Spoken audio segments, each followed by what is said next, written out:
ಕರ್ನಾಟಕ ವಿಧಾನಸಭಾ ಚುನಾವಣೆ ಈಗ ತಾನೇ ಮುಗಿದಿದೆ. ರಾಜ್ಯದಾದ್ಯಂತ ನಮ್ಮ ಕಾಂಗ್ರೆಸ್ ಪಕ್ಷ ಬಹುಮತ ಸಾಧಿಸಿದೆ. ಅದರಲ್ಲೂ ನಮ್ಮ ದಕ್ಷಿಣ ಕನ್ನಡ ಜಿಲ್ಲೆಯಲ್ಲಿ ನಮ್ಮ ಮಂಗಳೂರು ಉಳ್ಳಾಲ ಕ್ಷೇತ್ರ, ಇಲ್ಲಿ ಸನ್ಮಾನ್ಯ ಶ್ರೀಯುತ ಯು ಟಿ ಖಾದರ್ ಅವರು ಭರ್ಜರಿ ಗೆಲುವನ್ನು ಸಾಧಿಸಿದ್ದಾರೆ. ಈ ಗೆಲುವಿಗೆ ನಾನು ಹೇಳುವುದಾದರೆ,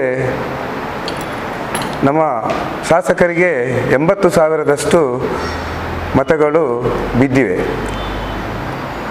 ಅದರಲ್ಲಿ ಒಂದು 10,000 ನಮ್ಮ ಕಾರ್ಯಕರ್ತರು, 70,000 ಮತದಾರರು. ಈ ಸಲದ ಚುನಾವಣೆ ವಿಶೇಷ ಏನಂದರೆ, ಈ 10,000 ಕಾರ್ಯಕರ್ತರೊಟ್ಟಿಗೆ ಈ 70,000 ಜನರು ಕಾರ್ಯಕರ್ತರಾಗಿದ್ದಾರೆ. ಆ ನಿಟ್ಟಿನಲ್ಲಿ ನಮಗೆ ಗೊತ್ತಿಲ್ಲದೆ ಅವರವರ ಇದರಲ್ಲಿ ಖಾದರ್ ಸರ್ ಬರಬೇಕಂತೇಳಿ ದುಡಿದವರು ತುಂಬ ಜನ ಇದ್ದಾರೆ. ಕಾರ್ಯಕರ್ತರ ಜೊತೆಗೆ ಮತದಾರರಿಗೂ ನಾವು ನಮ್ಮ ಬ್ಲಾಕಿಂದ ವಿಶೇಷವಾದ ಅಭಿನಂದನೆಯನ್ನು ನಾವು ಸಲ್ಲಿಸ್ತಿದ್ದೇವೆ. ಯಾಕಂತೇಳಿದರೆ, ಈ ಕಾರ್ಯಕರ್ತರೊಟ್ಟಿಗೆ ಮತದಾರ ಹುಮ್ಮಸ್ಸು ಅಂತೇಳಿದರೆ ಅದಕ್ಕೆ ಕಾರಣ ನಮ್ಮ ಸಚಿವರ ಕಾರ್ಯವೈಖರಿ.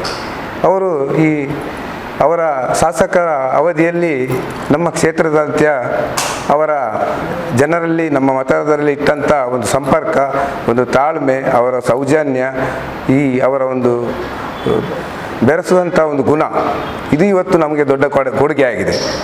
ಅದನ್ನು ನಾವು ನಮ್ಮ ಪಕ್ಷದ ವತಿಯಿಂದ ನಮ್ಮ ಸಚಿವರನ್ನು ನಿಜವಾಗಿಯೂ ಕಾಂಗ್ರೆಸ್ ಪಕ್ಷದಿಂದ ಅಭಿನಂದಿಸಬೇಕಾಗ್ತದೆ. ಅಂದರೆ ನಮಗೆ ನಮ್ಮ ಪಕ್ಷಕ್ಕೆ ಬರಬೇಕಾದ್ರೆ ಖಾದರ್ ಅವರ ಕಾರ್ಯವೈಖರಿ ಮೊದಲನೆಯ ಕೊಡುಗೆ. ಆ ಕೊಡುಗೆ ಏನಂತ ಹೇಳಿದರೆ, ನಮ್ಮ ಸರ್ಕಾರದಲ್ಲಿ ಏನು ಅನುದಾನ ಬರುತ್ತೆ ಆ ಕೆಲಸವನ್ನು ಕ್ಷೇತ್ರದಾದ್ಯಂತ ಯಾರಿಗೂ ತಾರತಮ್ಯ ಮಾಡದೆ ಎಲ್ಲ ಕ್ಷೇತ್ರದಲ್ಲೂ ಅವರು ಕೆಲಸ ಮಾಡಿದಂಥ ಒಂದು ಅನುಭವ.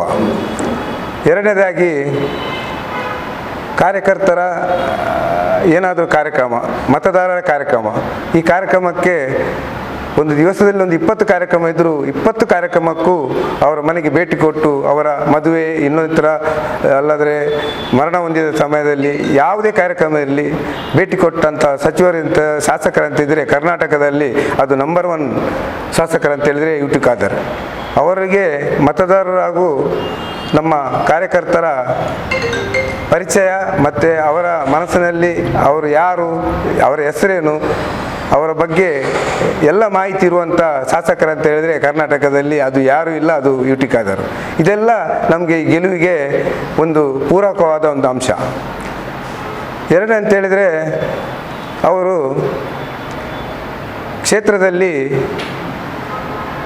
ನಮಗೆ ಇವತ್ತಿದ್ದರೆ ಇನ್ನು ಒಂದು ವಾರ ಇಲ್ಲ, ಹಾಗೆಲ್ಲ ಬೆಳಿಗ್ಗೆ ನಾಳೆ ಬೆಳಿಗ್ಗೆ ವಾಪಸ್ ಇರ್ತಾರೆ ಯಾವುದೇ ಕಾರ್ಯಕ್ರಮಕ್ಕೆ. ಯಾವುದು ಅದಂತೇಳಿದರೆ ಅವರ ಕಾರ್ಯವೈಖರಿ, ಅವರು ಆರೋಗ್ಯ ಸಚಿವರಾದಾಗ ಇನ್ನಿತರ ಸಚಿವರಾಗಲು, MLA ಆದಾಗಲೂ ಒಂದೇ ರೀತಿ. ಅವರ ಬ್ಯುಸಿ ಅಂತೇಳಿದರೆ ಈ ಬ್ಯುಸಿ ಇದ್ದರೂ ಅವರು ನಮ್ಮ ಕ್ಷೇತ್ರಕ್ಕೆ ಯಾವ ರೀತಿಯಲ್ಲೂ ಕಾಣಲಿಕ್ಕೆ ಸಿಗುವಂಥ ಸಚಿವರು. ಇದು ಅವರಿಗೆ ಪೂರಕವಾಗಿದೆ. ಯಾಕಂತೇಳಿದರೆ ಜನರೆಲ್ಲ ಹೇಳುವ ಮಾತಂತೇಳಿದರೆ, ಖಾದರ್ಗೆ ಯಾರು ಮತದಾರರು, ಅದು ಅಂದರೆ ಅವರ ಹೆಸರು ಜನರಲ್ಲಿ ಬಾಯಿಪಾಠ ಆಗಿ ಹೋಗಿದೆ.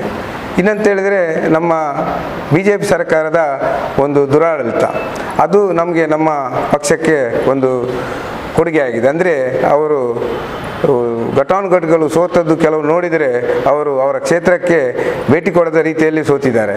ನಮಗೆ ನಮ್ಮ ಶಾಸಕರಂತೇಳಿದರೆ, ನಾವು ಯಾವ ಮನೆಗೆ ಹೋದರೂ ಅಲ್ಲಿ ಶಾಸಕರ ವಿರೋಧ ಪಕ್ಷದವರ ಮನೆಗೆ ಹೋದರೂ ಅಲ್ಲಿ ಶಾಸಕರ ಬಗ್ಗೆ ನಮಗೆ ಯಾವುದೋ ಒಂದು ಬೇಡದ ಮಾತು ಈ ಕ್ಷೇತ್ರದಲ್ಲಿ ಬಂದಿಲ್ಲ. ಹಾಗಿರುವಾಗ ಇನ್ನೊಂದು SDPI ಅವರು ಅಂತೇಳಿದರೆ, ಅವರು ನಿಂತವರು ಈ ಕ್ಷೇತ್ರದವರಲ್ಲ, ಹೊರಗಿನವರು.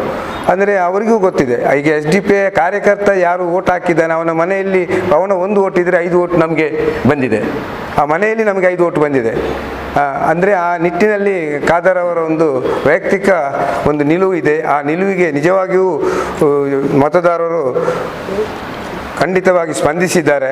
ನಿಜವಾಗಿ ನಮಗೆ ಬೇರೆ ಇನ್ನೂ ನಮಗೇನು ಕೆಲಸ ಇಲ್ಲ. ನಮಗೆ ಇಲೆಕ್ಷನ್ ಆಯಿತು, ಖಾದರ್ ಗೆದ್ದಾಯಿತು, ಇನ್ನೂ 5 ವರ್ಷ ಅವರು ಜನರ ಕೆಲಸ 100ಕ್ಕೆ 100 ಅವರು ಮಾಡ್ತಾರೆ. ಮಾಡುವುದರಲ್ಲಿ ಏನು ಸಂಶಯ ಇಲ್ಲ, ಮಾಡಿದ್ದಾರೆ. ಆ ಜನರಿಗೆ ಆ ಗ್ಯಾರಂಟಿ ಕಾರ್ಡ್, ಖಾದರೇ ಗ್ಯಾರಂಟಿ ಕಾರ್ಡ್. ಇಲ್ಲಿ ನಮಗೆ ಸರ್ಕಾರದ ಯಾವುದಿದ್ರೂ ಖಾದರ್ ಗ್ಯಾರಂಟಿ ಅಂದರೆ ಖಾದರ್ ಹೇಳಿದ ಕೆಲಸ ಎಲ್ಲ ಮಾಡ್ತಾರೆ. ಈಗ ನೀರಿದಾಗಿದೆ, ರೋಡ್ ಆಗಿದೆ. ನಮ್ಮಲ್ಲಿ ಇರುವುದು ಒಂದು 20% ಕೆಲಸ. ಅಲ್ಲಿ ಆದರೆ ನಮ್ಮ ಕ್ಷೇತ್ರ ಪೂರ್ಣ ಪ್ರಮಾಣದ ಕೆಲಸ ಆಗ್ತದೆ ಅಂತ ಹೇಳಿ ನಮಗೂ ಒಂದು ಇದಿತ್ತು.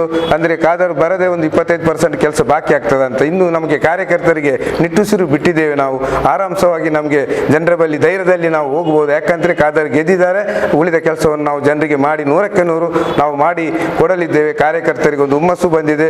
ಇನ್ನು ಬರುವ ಜಿಲ್ಲಾ ಪಂಚಾಯತ್ ಮತ್ತು ತಾಲೂಕು ಪಂಚಾಯತ್ ಇಲೆಕ್ಷನ್ಗೆ ನಾವು ಈಗಲಿಂದಲೇ ನಾವು ನಮ್ಮ ಖಾದರ್ ಮತ್ತು ನಮ್ಮ ಬ್ಲಾಕ್ ಅಧ್ಯಕ್ಷರ ನೇತೃತ್ವದಲ್ಲಿ ನಾವು ಕೆಲಸ ಮಾಡ್ತೇವೆ. 100ಕ್ಕೆ 100 ಜನರಿಗೆ ನಾವು ಕಷ್ಟ ಕಾರ್ಪಣ್ಯಕ್ಕೆ ನಾವು ಸ್ಪಂದಿಸ್ತೇವೆ.